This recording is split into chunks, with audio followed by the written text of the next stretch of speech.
ఇవి ఈనాడు దినపత్రికలో ఉన్నటువంటి వార్తలు. ఇక వెలుగులో ఉన్న వార్తలు చూద్దాం. సుప్రీంకోర్టు చీఫ్ జస్టిస్గా బిఆర్ గవాయ్ ప్రమాణ స్వీకారం చేయించిన రాష్ట్రపతి ద్రౌపది ముర్ము 22వ సీజేఐగా నియామకం అభినందించిన ప్రధానమంత్రి నరేంద్ర మోడీ కేంద్ర మంత్రులు అంటూ ఒక వార్తను చూస్తా ఉన్నాం.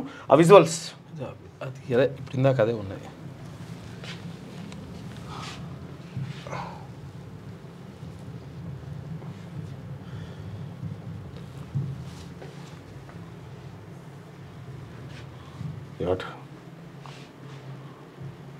रामकृष्ण गवई भारत के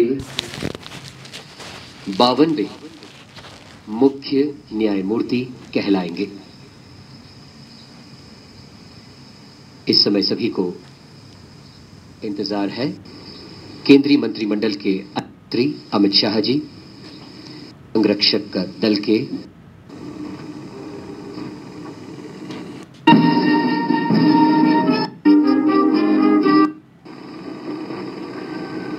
समारोह का शुभारंभ किया जाए। मुख्य न्यायमूर्ति मैं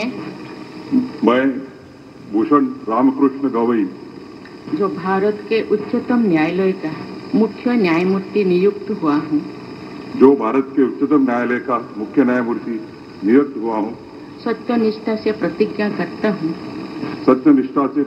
करता हूँ कि मैं विधि द्वारा स्थापित भारत के संविधान के प्रति विधि द्वारा स्थापित भारत के संविधान के प्रति सच्ची श्रद्धा और निष्ठा रखूंगा। मैं भारत की प्रभुता और अखंडता अक्षुण्ण रखूंगा। तथा मैं सम्यक प्रकार से और श्रद्धा पूर्वक तथा अपनी पूरी योग्यता ज्ञान और विवेक से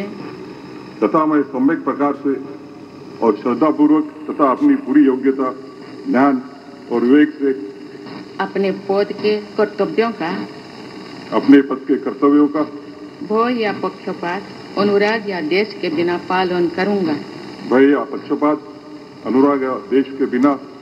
करूंगा। तथा मैं संविधान और विधियों की मर्यादा बनाए रखूंगा। ప్రమాణ స్వీకారం అయిపోయింది. కొత్త చీఫ్ జస్టిస్గా బిఆర్ గవాయ్ ప్రమాణం చేయించండి. మీ పిల్లలు ఐఐటి ఎంసెట్ లాంటి కాంపిటేటివ్ ఎగ్జామ్స్ కి ప్రిపేర్ అవుతున్నారా? జాబ్స్ కోసం చేసే ప్రయత్నంలో విఫలమవుతున్నారా? ఇంగ్లీష్ పై పట్టు సాధించలేక పోటీ ప్రపంచంలో వెనుకబడుతున్నారా? స్టేట్ సిలబస్ అయినా సెంట్రల్ సిలబస్ అయినా అన్ని సబ్జెక్టులు ఇప్పుడు ఒక్క క్లిక్ లో. షేక్ స్పైకర్ ఇప్పటి వరకు ఎవరు తయారు చేయలేని విధంగా రూపొందించబడిన సరికొత్త యాప్. ఇప్పుడే షేక్ స్పైకర్ యాప్ ని ప్లే స్టోర్ నుండి డౌన్లోడ్ చేసుకోండి. కేవలం 1000 రూపాయలకే 7 ఏళ్ల పాటు సబ్స్క్రిప్షన్ పొందండి.